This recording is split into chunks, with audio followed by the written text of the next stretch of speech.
it makes your life a little hell having to, when you start at 9 in the morning, it ends at 7 o'clock at night.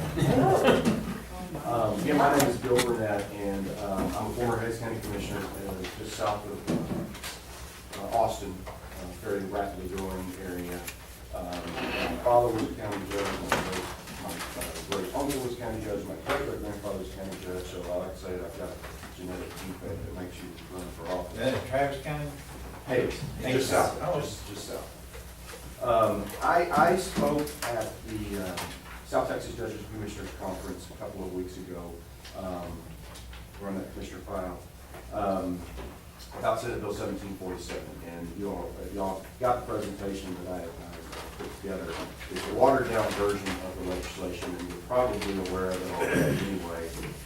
But the legislature, through this bill, has put a line item in their budget of $225 million to be dedicated towards, well, it's really not dedicated to certain specific counties. It could go to any county in the state, but it's really tied towards counties that have a lot of oil and gas exploration, and specifically road damage that's been done to your county roads because of the Eagle Ford Shale boom, or the Bartlett Shale, or Klein Shale, or any other oil and gas formation in the state. Clearly, y'all are seeing a lot of that, and I think precinct 2 is probably being hit the most. But this is basically, well, it's kind of a completely different way of thinking for the legislature to actually give counties money instead of take. As you know, they only give you a certain amount of authority, and you can't operate outside of that, opposite of the way the municipalities operate. But they did dedicate $225 million to go specifically to counties, specifically to county roads. And if you have roads in your county that are being torn up or inundated by the traffic that's being generated in the shale because of the oil and gas and the heavy trucks, you can basically fill out a grant application for this funding. And I'll kind of go through some of these slides here. The first slide is just kind of some definitions of what the fund is and what the infrastructure project means. And as I said earlier, it is a grant program. And I know that y'all work with Judy Langford, who is a grant writer that actually we work with, and I'm having lunch with her tomorrow to talk about this and some other grant programs that we work together on. And the way that the grants are going to be administered is 20% according to the weight tolerance permits that you have in your county, 20% according to oil and gas production taxes that you're seeing an ad valorem increase in your county, 50% according to well completions, and 10% according to volume of gas and waste injected. The state is actually going to do this for you. That's not part of the application, so when you turn in your application, you don't have to. If this is something that you're interested in doing, it's a grant program, so it's completely voluntary. You may decide that it's not something you want to go through. So injection wells are going to be a portion of this. Yes, sir. We have quite a few of those in the county. Yeah, and you've probably all seen the maps of the formations, and the highest percentages in Karnes and DeWitt County are pretty heavily bombarded with the growth. But it's in your county and probably can be growing a considerable amount. And as I want to tell y'all, you know, your budgets are tight and it's hard to find funding for roads, which I guess that and Sheriff's Department are your highest. Our county's not included in this economically disadvantaged county. It should be. It's not.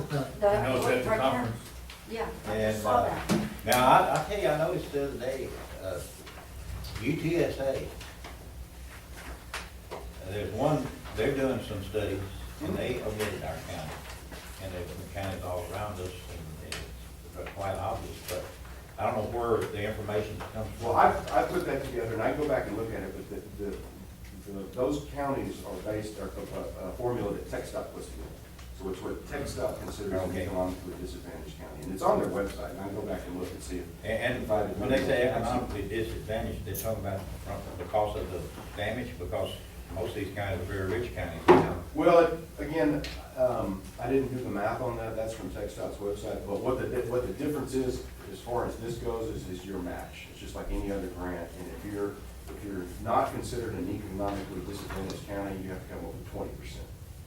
If you're economically disadvantaged, it's that's how that's why they've got that in there.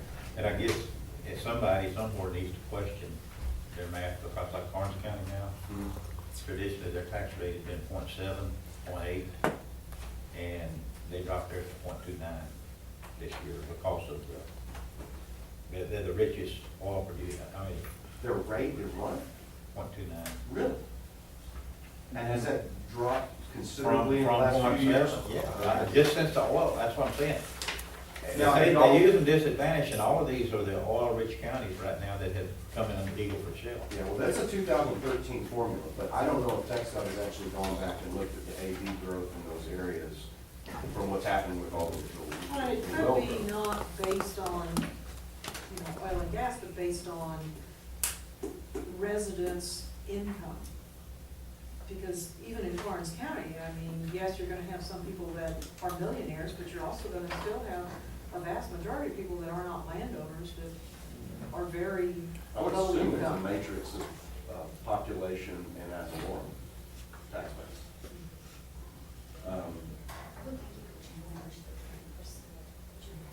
It'd be hard for us to sit here and analyze, but it is a discrepancy, I mean, as far as ability. Because you could say our county is more, it is. Even DeWitt County, I mean, their budget's way up there. Well, I mean, I met with Judge Fowler, and Judge Fowler was very prominent in Oh, yeah. putting this together. And I don't know if that's happening to your county or not, but I've seen the same thing, or he's seen the same thing in their county, probably Karnes as well, where their tax base is growing so quickly, they don't want to have to go to a rollback tax, and they're having a hard time keeping their tax rate at the same rate instead of dropping it down. That was one thing I was, when you say economic, that may have been a poor choice of labeling as far as the economic disadvantaged county.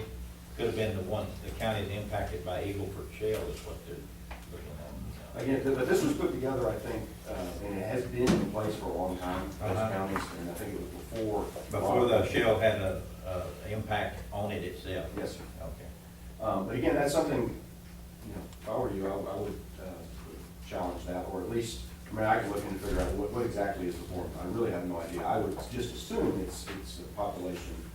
And that's probably, both of you are probably right, but it's probably prior to the It could be.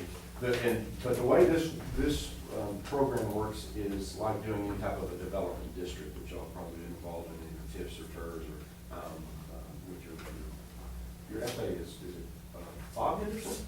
Uh-huh. He's at RBC, is that right? Well, yeah, they've worked on development districts all over. You create a circle, when we get to that side. The first thing that you would want to do, and what the intent is to create a development district and capture the ad valorem growth that's in that based on the wells, it's increasing your ad valorem growth in your county. And basically, you're drawing a circle around this area with your roads that are being the most affected and most torn up by that, by the traffic. And in order to do that, you have to put together a plan. And I don't know if you'll have a road matrix of roads in your county that you prioritize individually in each precinct, or if you do that countywide. But in order to put together your grant application, you have to put some dollar numbers behind it and some sort of validation behind that. So you need to come up with a plan, which I'm sure you do something to that level when you put together your budget for what your budget's going to be. But you put together a plan and a dollar figure on the miles of road, the number of roads that you're going to be including in this, and turn that into the state as far as this grant application goes. And it's really not anything more simple than that. It's a grant application for roads that are being torn up by the truck traffic. There are a number of things that they're going to be looking at, but the state, again, this is the first time the state has put together a program like this, and I've been told numerous times by TechStop and folks at the legislature, is they don't want this money to sit there and go unused. Because if they're going to go out, step out and put out $225 million to give to counties, and the counties don't use it, the next session, that money's not going to be there, or it's going to be significantly shrunk. So, and it doesn't do them any good to have this money sitting there not doing anything with it. The department, they're wanting to get this out the door quickly. The funding won't go into effect until September 1st, like all funding goes in the state. they're hoping that they're gonna be having applications being turned in at the beginning of the year, next year. So that's a pretty quick timeline. There are statutes in here that provide for them to review these applications within 31 days, give you an answer back no later than 60 days after they receive your application in, which again is a pretty quick timeline for the state, especially TxDOT, as slow as they are. So they're really trying to be fairly aggressive with this. The application itself, which you would turn in if you decide you want to do this as a county, hasn't been completed yet. There's still, in fact, I've got, I handed these out at the conference. These are some sample applications from another program that TxDOT had put together. It's not what they're gonna be using, but it's gonna have some of the same information. You're gonna need to know, some of the same information that's on this. They're gonna be asking you to turn in on the other one. So if you're interested in doing this might be something you may wanna look at, or putting some numbers. There's not a similarity between it and the FEMA reimbursement for. Yeah, I mean, all government steals ideas from the other forms of government, so plagiarism is nothing new. So I think what they'll do, and that's why I use this one, it's something similar, but the information is gonna be the same. They're gonna wanna know what roads you're gonna be working on, are there drainage issues, are you gonna need to buy right of way, are you gonna have to design it, or are you gonna, just using road material, are you gonna pave it? Does that make sense to pave it unless you Our just want to county- give it up again? Our county's still under the precinct commissioners, and it was not in the road system. Are we gonna need a plan, total plan for the county in order to No. participate? You don't have to have I think it's probably a good idea, although it's hard to find money when you're, funding things like the child advocacy centers, and, you gotta find your priorities. That's a good tool to have. It's a good tool to prioritize your roads, based on vehicle counts and all those stuff. But, you gotta go hire engineers to put that together. Which again, it's a good thing to have, but is it your highest priority? But as far as this goes, they're not gonna require you to have an adopted MPO plan or an RPO plan. You're not gonna have to have some sort of document. I think it would be helpful, but in the timeline that they've got on this, I don't think you have the time to put something together like that. I think y'all probably know, more than anyone, where this effect is taking place right now. What part of the county, what roads are being torn up, and. The uniqueness of our county, I guess, in this, the majority of the Eagleford is in precinct 2 and bottom part of precinct 4. Mhm. Our county itself, and I'll just use for example Stockdale, just in the north city limits of Stockdale, which is not in the Eagleford itself. We have a Stevens Trucking Company with about 60 trucks that serve in the Eagleford. Just north of that, we have transport trucks from Coastal Plains. Coastal Plains. And I was called yesterday where somebody hit that little bridge north of Stockdale and it jarred them, and yesterday afternoon, TxDOT was out there redoing it. So, I mean, it's taking this, but of course, it's a state highway. I mean, it's not part of this deal, but what I'm saying is, the impact is being felt throughout the county, while the Eagleford itself is more in the south part of the county. Well, and the rules are fairly fluid as far as when you create your development district, you could do it precinct 2. Or, it's fairly loose and flexible in how you can do that. And if you can you can prove or show, or at least make the case that this may not necessarily be in the oil fields, but these are where the trucks are coming from. And these roads are being affected, even though they may not be next to these wells. I don't want to down That that, qualifies. but Commissioner Gomez is getting a 1,000-acre rail yard. We don't have a rail in the county. We get a 1,000-acre rail yard just inside our county, in Bear County, to distribute Eagleford, to service the Eagleford area. So all that's gonna be a hub for the trucks to come into, and he's got a road. And that's off of county roads? Yes, it is actually on County Road 128 in our county, which is been in desperate need for many years, and it's, their plan was to go do a 4-lane divided back into 1604 to Bear County, but you know, those On the state trucks. system, County. County, their plan. but it'd be Bear County, that part of it. But what I'm saying is, they want us to load limit 128, so they won't come south on it, so you know how that's gonna work. But I mean, that's something that I think if we worded, like you said, Well, I think, and that's, I mean, I was talking with the commissioner about, you know, when we get done with this, I mean, y'all, you know, want to do it, maybe you don't, but if there's some things to do, to-dos, that would be one of the things I would think makes a lot of sense, is get with a couple of commissioners or that are being most affected, and I think your EMS folks are the ones that do a lot of the mapping for the county, and a lot of the permitting for the wells. Try to maybe overlay some of that, drive some of the roads and look at them, take a look at, I mean, most of the roads, like most rural counties like ours was, most of it's not a whole lot of right of way, not a whole lot of drainage, most of it's prescriptive easement, you don't even own the dirt underneath it. But, you know, drive the areas that are being affected, try to put some budgets together on what that is. And that's actually something that we might tie back into your budget workshops.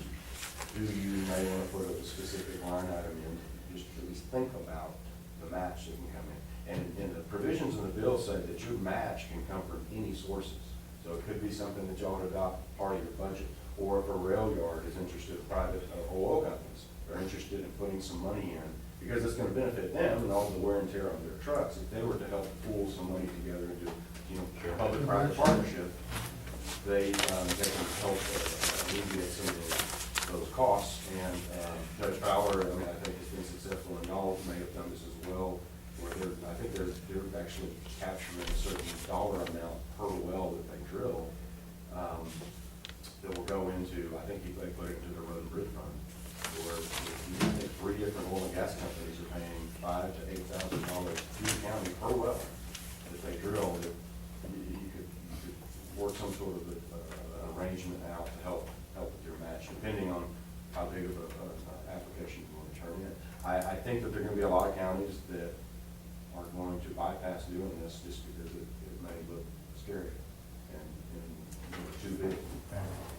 You know, you'll have to create a district, but I'm sure you all have developed districts in the past, so it's no different from that. Call for public hearings, do all the documentation that you normally do. Would your application be for each, like in our case, each precinct, or would it be one application for the whole county? Well, I think that would be, I think you need to define it more specifically than the whole county. I don't think it would make it wise to have separate districts that aren't contiguous. But I think that's something that is being looked at. Well, what if, you know, we've got a well field over here and oil over here, and do a couple of different districts. I don't think that would be harmful. You still have the same dollar amount. You'd have to put a dollar amount for this one, a dollar amount for this one, but it'd be 2 separate development districts. So you could do it that way. Again, they haven't put the applications together. And so that's one of the reasons I want to talk to Why don't we Julie. then hold a workshop and each one of you come in with the roads that you want to put on? And With flood grants that we've had in the past, unrelated to this, I know.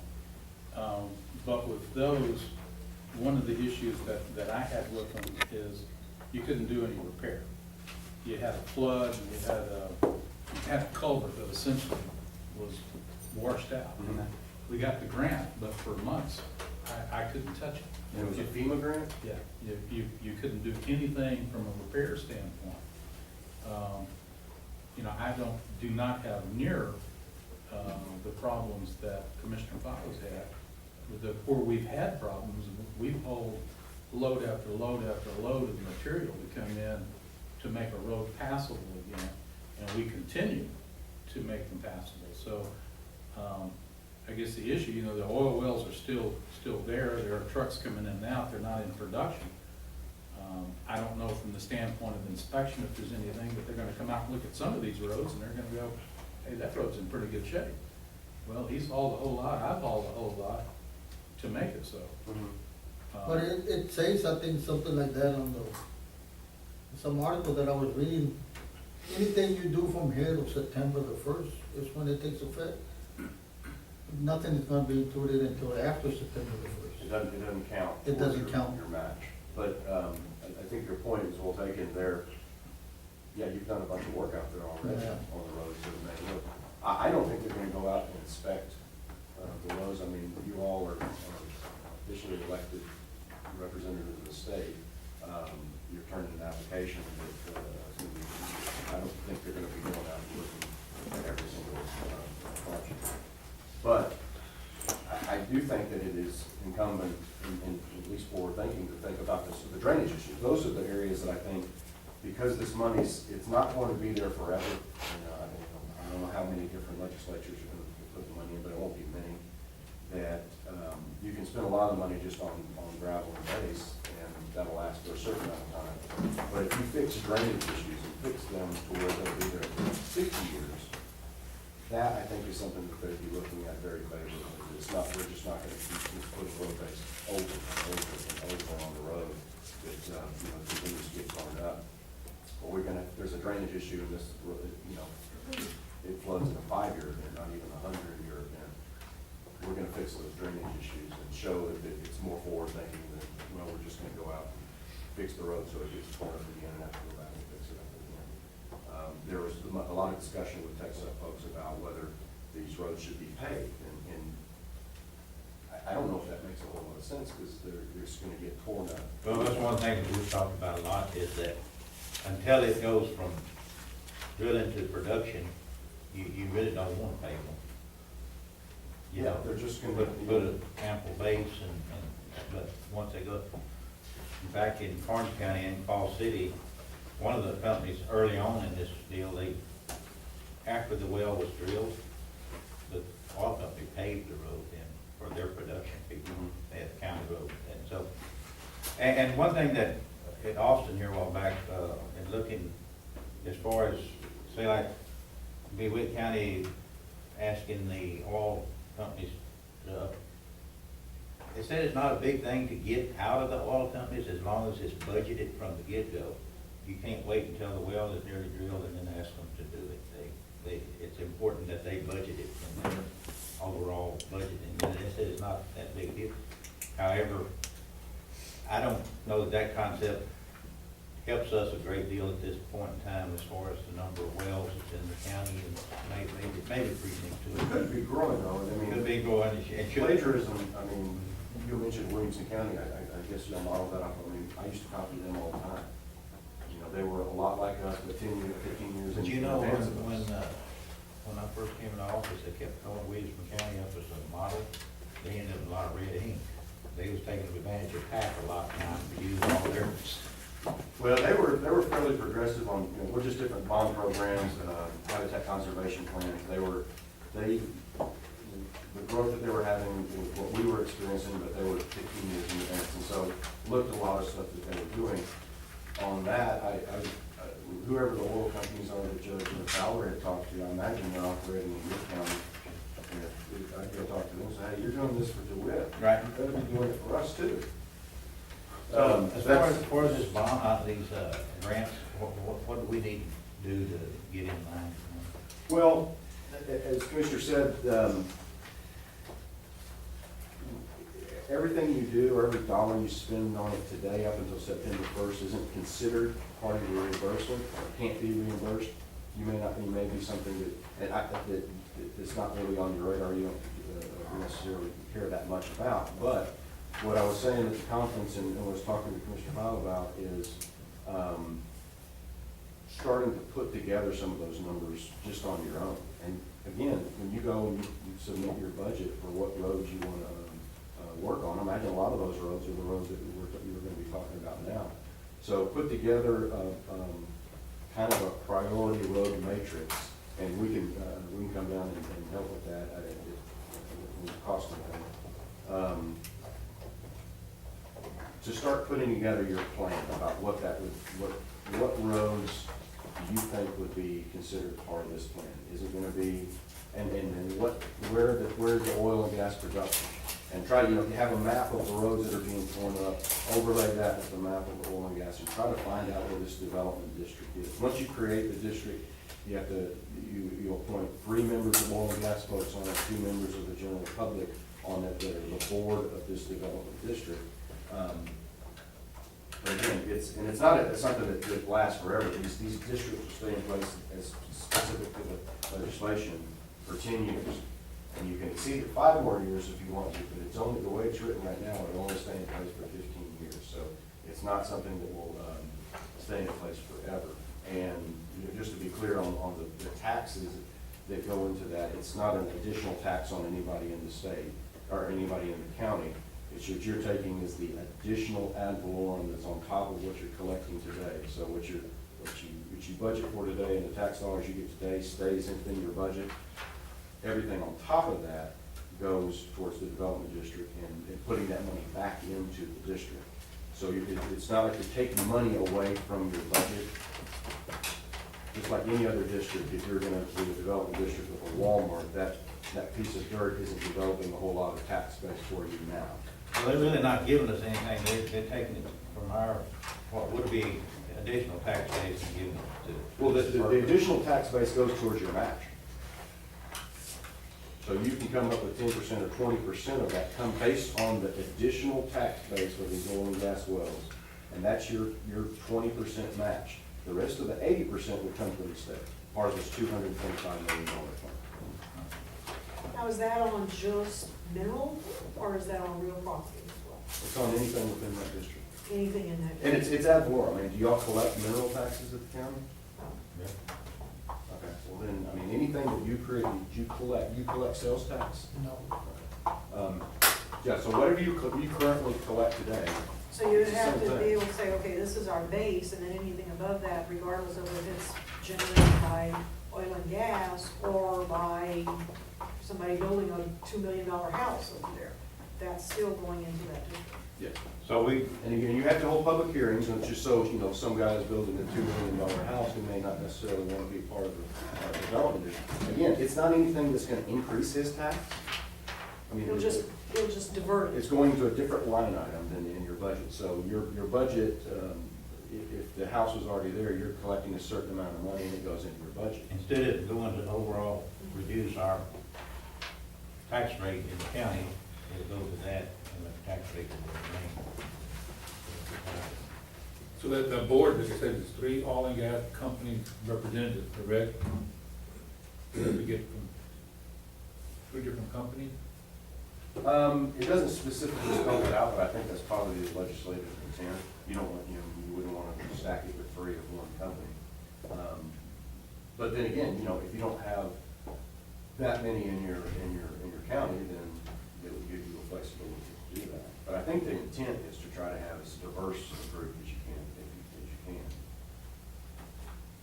Now, that ad valorem you talked about a while ago, when you stated 20, if we was in on this list, it'd be 10. I'm sorry? On that ad valorem that you talk about, the difference, meeting our match, you stated 20. I said, but if we make this list that was on here for the economic, it would be 10 instead of 20. Yes, sir. On that. And I'm almost positive that y'all want I think we would be. No, I remember that at the conference, I was looking on It that. wasn't there. well, let me go back and look at their website just to make sure, but, Because wasn't one of the troopers saying in Karnes County that they're a low income or economic burden, and like more troopers or something like that over there? Yeah, they're trying to get more station there, but supposed to, their salaries are supposed to be higher, I think. Even the troopers are. I must be using the same formula. Before the Eagle, Orange County was, if it wasn't the poorest rated county in the state, It was right the there. poorest non-border county in the state. The other one's an average. That's how. And, but now, like I said, they're the leading petroleum producing county in the state now.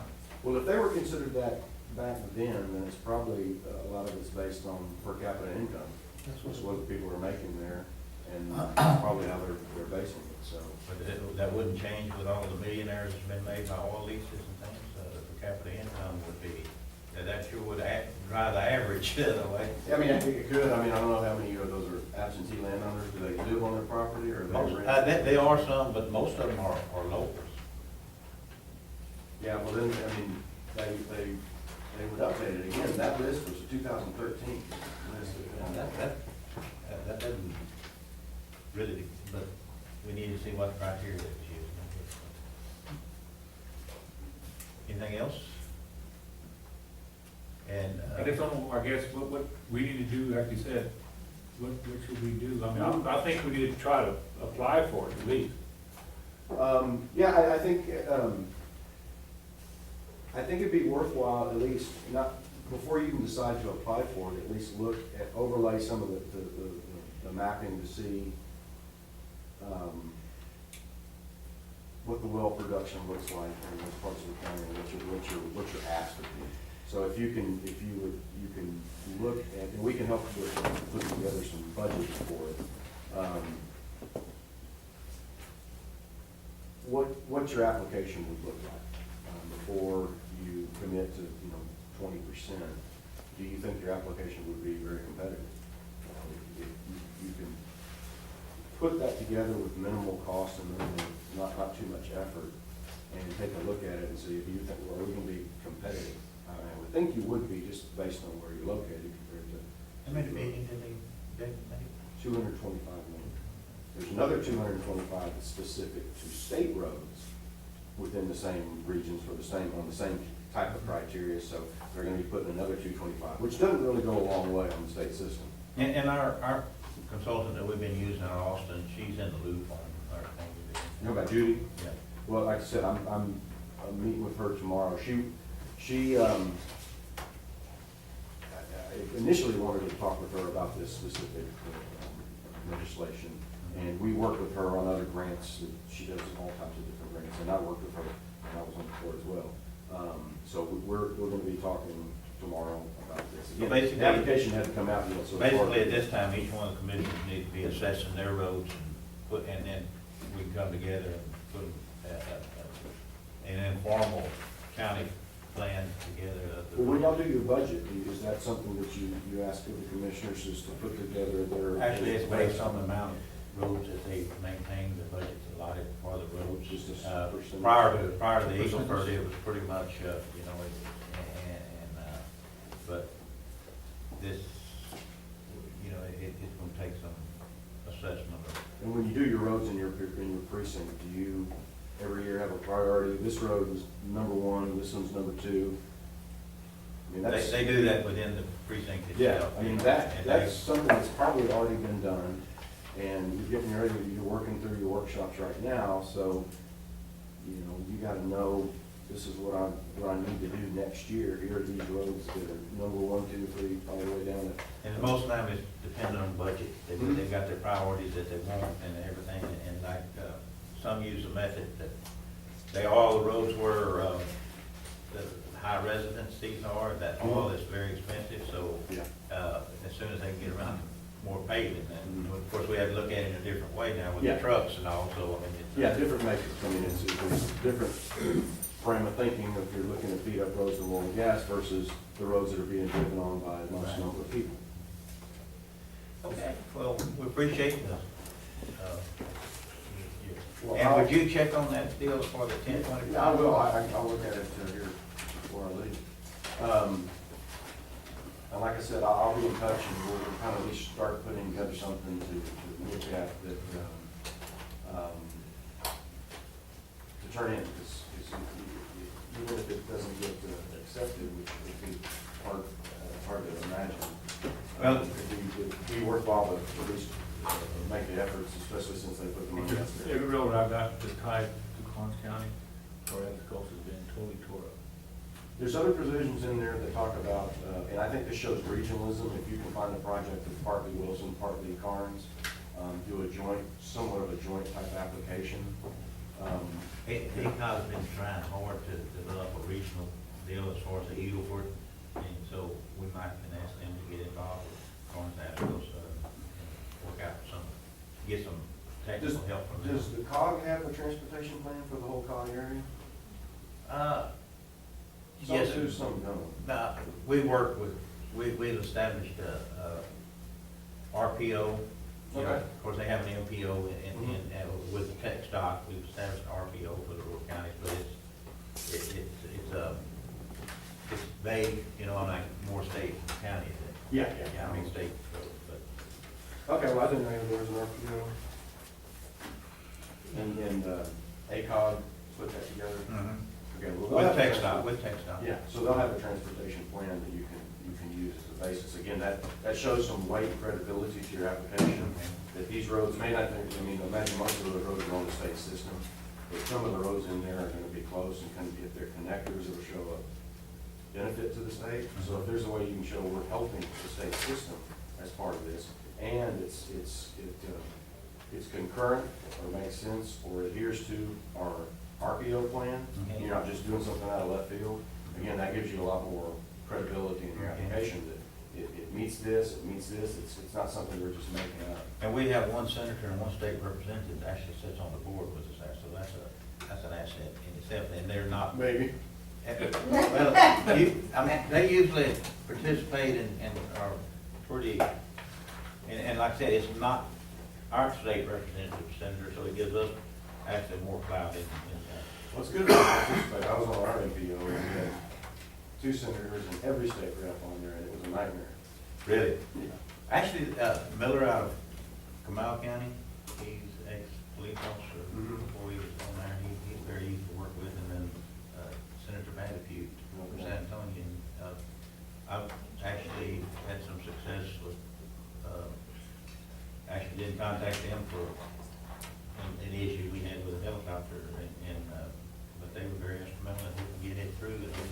We had some good reps, we had City of Austin rep. Well, I appreciate that, come down. Good luck on your budget work, I don't envy you. Thank you, sir. Commissioner. Thank you.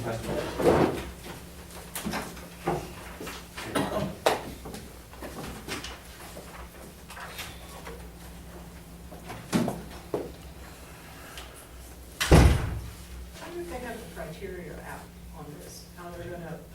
And just to have them figured out. Not this September.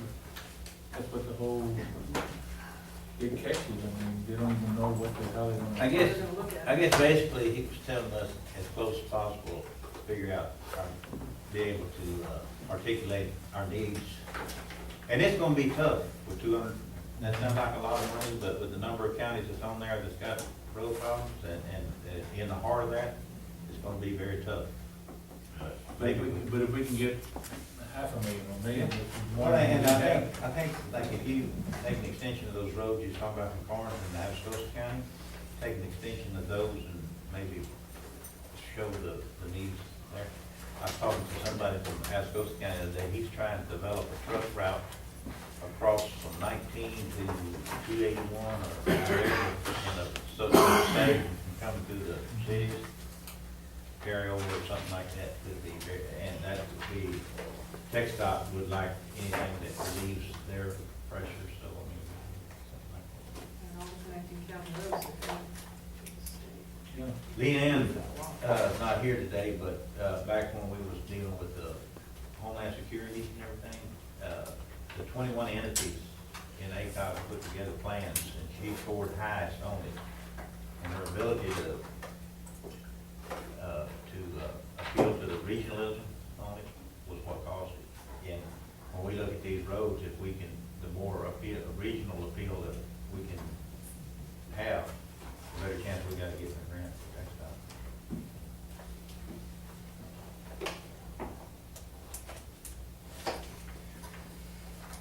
Ms. Verna? Yes, sir. All each have a few trees in your hand that I feel down. Hope they're mesquites. Yeah, well, they're these. The very back, there's a little recap a little handwritten recap that I put together that just kind of summarizes the increases and decreases by department on some of the budget increases and decreases that we're talking about for the current year. What I've done is I've gone through each department and summarized what's changing and how we've come up with some of these numbers.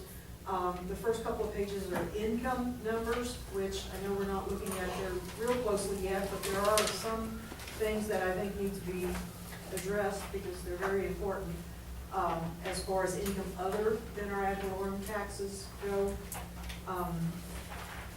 there's going to be a bit of it appears there'll be a bit of a decrease in our income from other sources than ad valorem taxes. Part of that is on the income on the federal prisoner care. The sheriff has given me some information on what we're receiving on prisoner care, and he had budgeted $1.2 million last year for that, and we're not anywhere near that.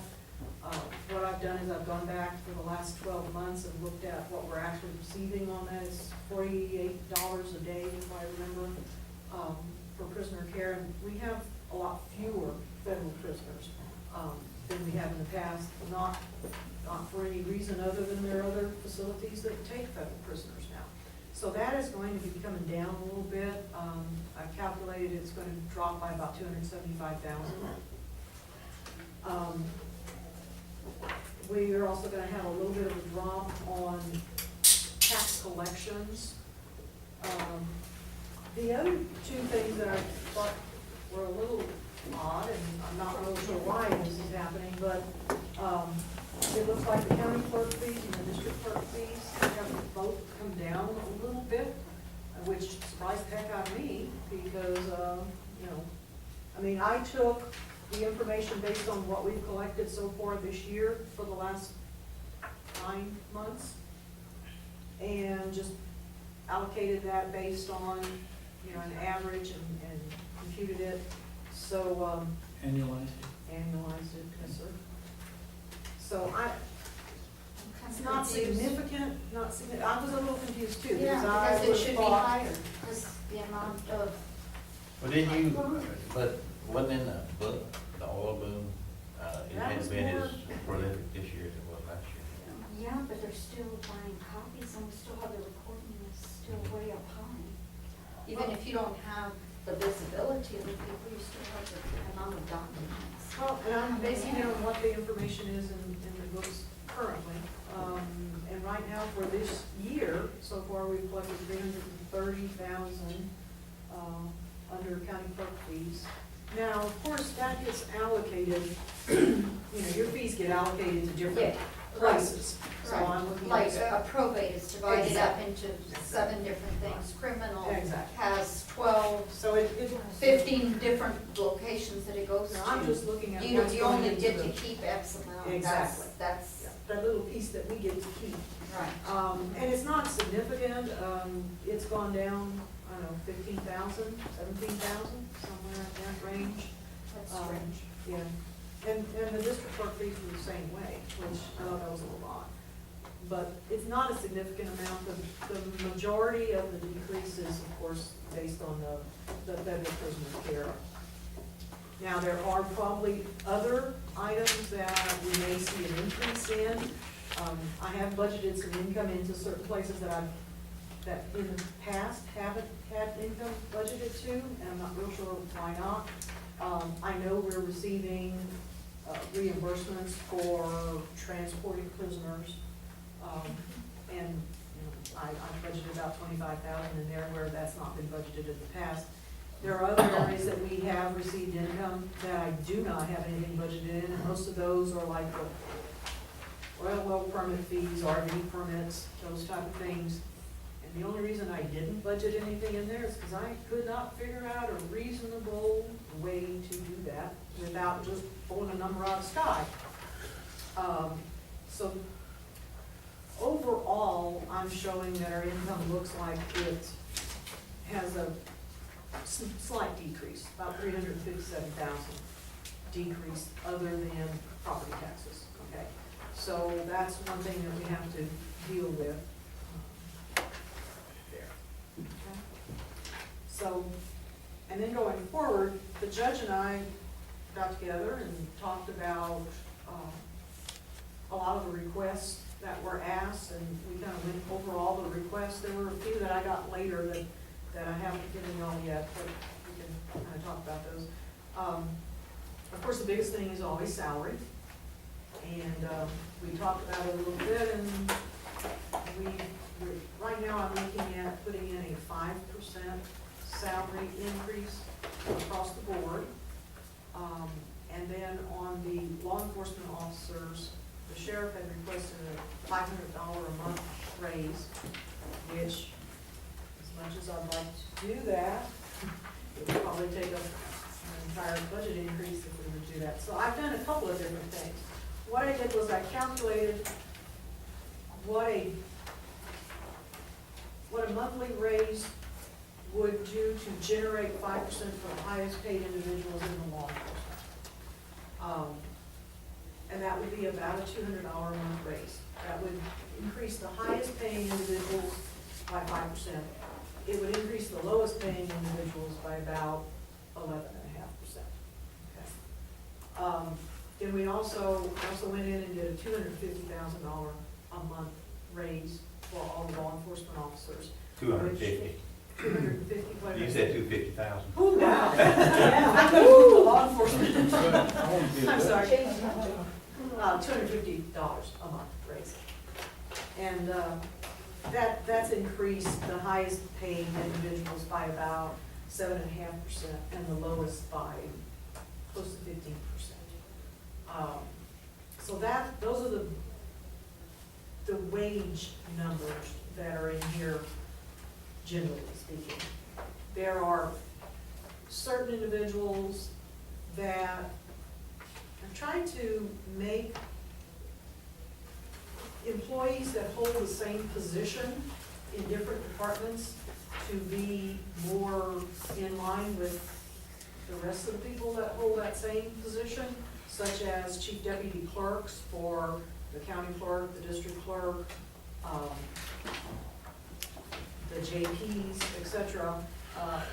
They all basically hold the same level of position, but their salaries are all over the place. So I'm trying to bump up those deputy clerks to be approximately the same throughout the county, so that it's more, you're getting the same pay for the same job versus you're getting paid for having been here longer. So you're not counting on that on the years of experience being with the county? Yes, and there's not that much of a difference, to be real honest. The district clerk had someone who was a little lower than, say, the county clerks, chief deputies. There may be a slight increase there. And we addressed longevity through a supplement. Right, they did the supplement, and that's not part of just the salary increase, the supplement. There's, as you'll see when we go through, there's not that many that were that far different. I think the biggest variation in salaries comes when we're looking at the JPs, and the JPs clerks.